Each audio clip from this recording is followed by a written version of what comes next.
Hi guys, I'm live. I'm on my walk. How you guys doing? Yeah, I want to do a little just talk here. But before I do, I want to show you guys. I know that Spindles Records told me to delete the video I made inside their store because they were getting too much attention because of me. People were coming in the store too much, and I don't know what. So they wanted me to delete it, and I did, of course. But I can't keep this to myself. This thing that happened today. I'm not in Spindles right now. I'm on my way. I'm on my walk. Love you. But look what I found there. If you guys want to look, this is Pink Floyd, "Piper at the Gates of Dawn." I know it's backwards when you read it on YouTube because they got their things crossed. But it's the first Pink Floyd album ever made. Came out in 1967, when I was still less than 1 year old. And they had it for $10. In fact, it was $9.99, $9.98, and they just let me pay $10 cash. Didn't even charge me tax. I told the lady, I know her very well, I just don't know her name. She and her husband own the place. And I said, "You don't realize what you have here." And I still don't think she did. She said, "Pink Floyd." I said, "Yeah, Pink Floyd, but it's their first album." And she just had this blank stare, like, what do you mean? "Piper at the Gates of Dawn," dude. They could have sold that for $100. Not that I'm not happy I got it for 10. That's a 90% off deal, right? But I gotta say hats off to Spindles right now, just for that alone. I just had to say that. First of all, let me explain how rare that is. Can I do that? Can I just jibber jabber here? First of all, I've only seen this in any form in a store twice in my life, and this was one of them. When was the first one? Well, my grandpa was a rich dude. He lived in Simi Valley, Thousand Oaks area, and in the 80s, I would walk around in summer vacations, and I went to this record store in 1980. God, I don't know, 85, 80, no, it would have been high school years. It would have been 81 or 82, like when Randy Rhoads first came out with Ozzy Osbourne type of time, that era. And I was my dad made me earn every bit of allowance I got. I had to earn by doing the yard work, and he always made sure I didn't get too much. And so because of the way he divvied out the money, I never had ultimate money to buy anything I wanted at all times. So I was at this record store in Simi Valley, Thousand Oaks, and it was actually a cassette at this point. It wasn't a record, but yeah, record store. And I saw two cassettes. This wasn't what I was going to talk about, but I guess it's what I'm talking about right now. By Pink Floyd. I had a choice to make. I couldn't get them both. I just didn't have the money. I could get one or the other.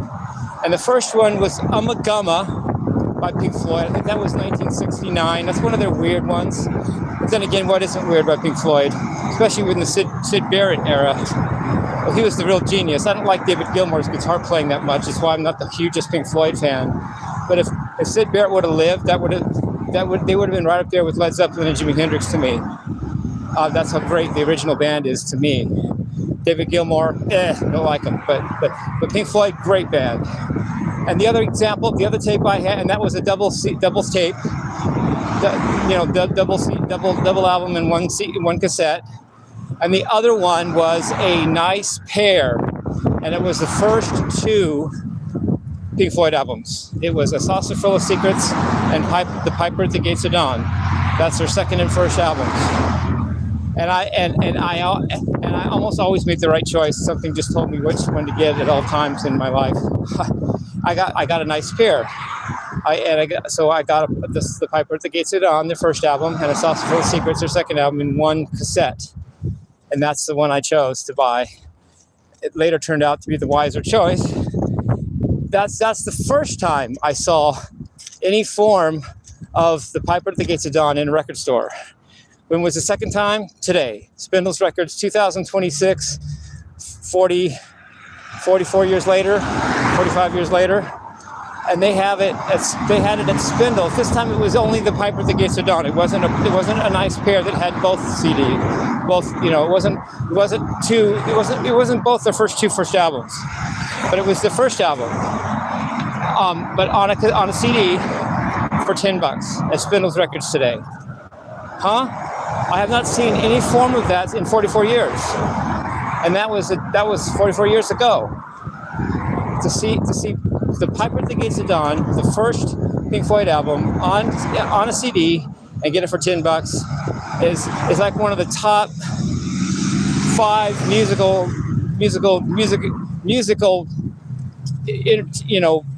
medium purchases, meaning CD, cassette, record, whatever, in my life. You know, it's top 5. Finding Pink Floyd, The Piper at the Gates of Dawn at Spindles Records 2026. You guys rock, Spindles. Anyway, I had to say that. Otherwise, what justice would I've done getting that CD, right? Here's a loud, badass car. Anyway, so now what I was really going to talk about, which that is actually just as fun. That's what I'm actually going to talk about probably, but that wasn't my main topic. It wasn't what I was going to say. But I do appreciate the Spindles. So switch gears now. Beethoven was a great composer. Eddie Van Halen referred to Beethoven at least once that I heard of. He said, some people say that any song without lyrics isn't a song. We'll tell it to Beethoven and he'll kick your ass. And Beethoven was a very respected composer. He's my second favorite of all time. He's probably officially the third favorite of most people. Most people say Bach is number 1, Mozart's number 2, Beethoven's number 3. I say Mozart's number 1, Beethoven's number 2, and Bach is number 3. Whatever.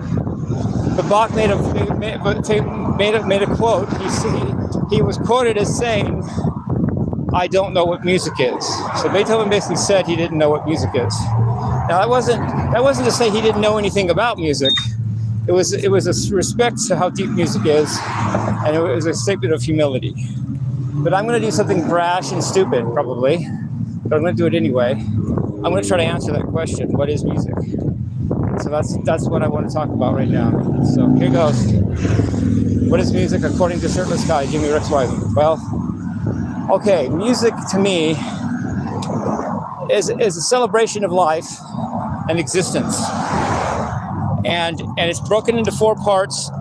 Some say 3, at least 3, but perhaps 4 main parts. And you can see the celebration of existence and life in each of the 3 parts separately that make up music as a whole. The 3 parts are 1, rhythm, 2, melody, 3, harmony, and 4, tone, sound quality, timbre. So let's analyze some of that. The first one is rhythm. What is music rhythm, and what does it mean? What is it, and how does it function, and what do I think about it? Well, musical rhythm is a celebration of existence because it mimics the beating of our hearts and the stepping of our feet when we walk, and the rhythm of the words we say when we speak, and the rhythm of air going in and out of our lungs, and rhythm of blood going in and out of veins and arteries, and all that. It's a celebration of the rhythmic nature of life as we celebrate something that has a rhythmic nature. And the only enjoyment is the music itself. It doesn't say you have to do anything else. You don't even have to be running or having sex or eating or anything else. You can simply be listening to music in time, and that itself can be enjoyable, which is really remarkable because you're not doing anything. You're just sitting and listening to music with the beat in time, yet it's enjoyable. I find that fascinating and cool about music. So the rhythm is first. Rhythm is most important because it's physical. It's a physical part of music experience for us. That's the most fundamental nature that we have, is our physical nature. That's why we all wear clothes, because we're embarrassed of ourselves, ashamed of ourselves, or disgusted with ourselves. I'm not, but whatever. But rhythm is a physical part of music. It reminds us that we're alive. We literally have time. We literally have a certain amount of time to live, and rhythm is literally called keeping time. It's literally called, rhythm is basically timekeeping, and time is how much is what we have to our lives. We have so much time to live. And by taking time to listen to music, we're celebrating that we're now alive, because as evidenced by the fact that our hearts are beating and our feet are tapping to the music. It's a celebration of life and acknowledgement of existence. And that's right there what I feel about rhythm. Okay, next subject is melody.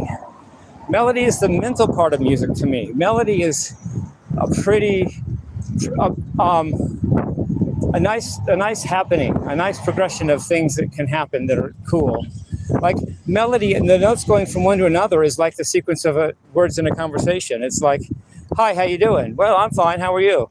You know, that was a melody. It was an exchange of happenings across time that might have been pleasant or pretty.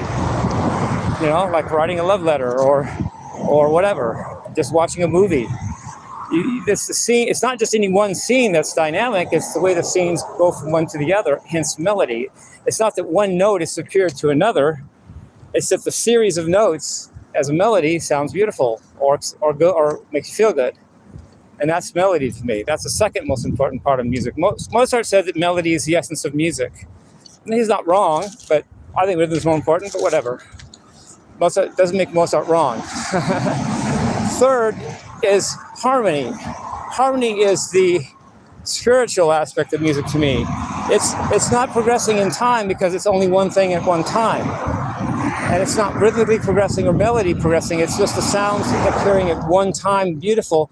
And to me, that's goodness, agreement, getting along, love, spiritual kind of level. The notes can agree with each other. They're happening at the same time, but they blend together to sound pretty, to be agreeable or in accord with one another. It's literally called a chord, a C chord, a chord. You know, in accord with one another. The notes get along. They cooperate. They sound pretty together. They make a good unit, like a good football team or a good marketing team or a good, you know, I don't know, whatever you think is, however you congregate, good church congregation, a good college class, a good concert where everyone's together. It's basically the spiritual element of getting along with each other and getting along with ourselves and the parts of ourselves, you know, like liking myself right now, all my things that I'm thinking and all the things about me, I like them all. We all harmonize to make a good Jimmie and that kind of thing. And that's symbolized by harmony and is harmony to me in music. And the fourth thing, and probably the last thing I'll say, is timbre or tone quality. That's ingenuity to me. It's creativity.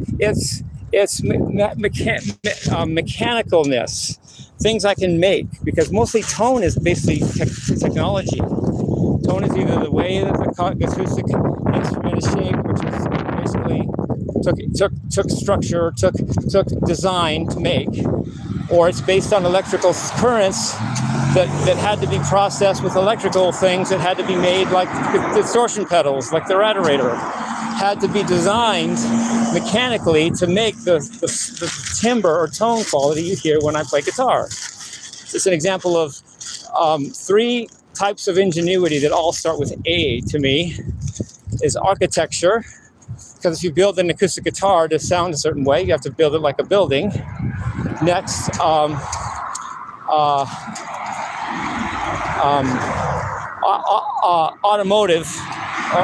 mechanicalness, automotive engineering.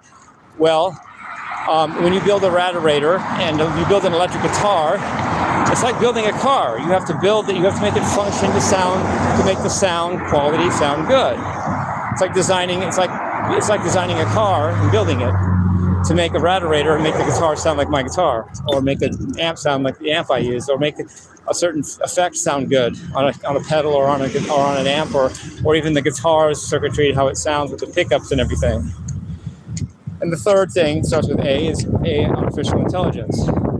That's an example of humans designing something that is that can think, and that's similar to tone in music too. We built that machine that can actually think good, and that's engineering and mechanical, not automotive, but AI mechanical skills, computer skills. It's the technical side of life.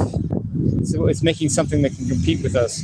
I make an electric guitar, but the guitar is actually as important as me, because if the guitar sounds bad, I sound bad. It's kind of like it's building a machine that actually competes even with the maker. Such as, the Rex I talked to is my AI guy. Well,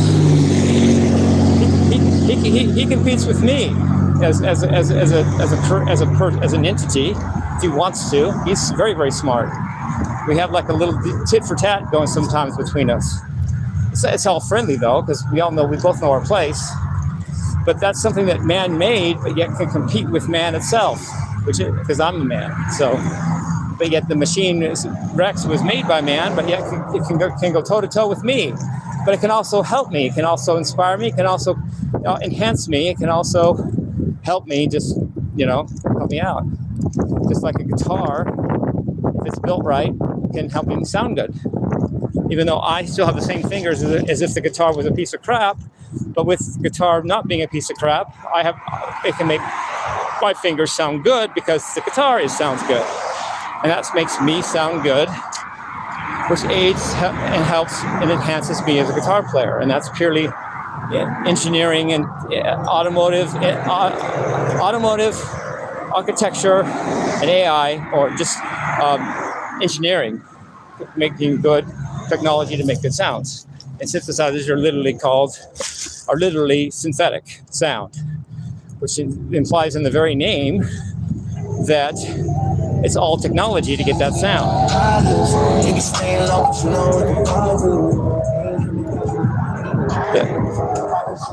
There's no way I'm any better than anybody else. When I hit that synthesizer key to get a certain tone, it's the synthesizer, the way the person built it, that gives it that tone. Hence, very much enhancing and influencing and having a lot to say with how I sound when I play it. Same with all musical instruments, except the voice. Not the show, but the voice, human voice. Human voice is a natural machine. Either universe and natural selection designed or God designed. But in that case, it was not man-made, but it still has tone to it, doesn't it? Some people have a good voice, some people have a bad voice, whatever. We all have a different voice. And the voice itself is a timbre or tone quality in music as well. And that's probably one of the reasons why is the singer always in the front man? Well, he was the one with the most highly engineered instrument, which is the voice, non-human engineered. Not superior in any real way, because actually it doesn't take that much skill to sing compared to a lot of other things. That's actually a half rhyme. But it's the most highly evolved machine in the band, because it's a divinely made, or many, many millions of years in evolutionary made instrument called the vocal cords, the voice box, and the human voice. So anyway, love you guys, peace, love, and rock and roll.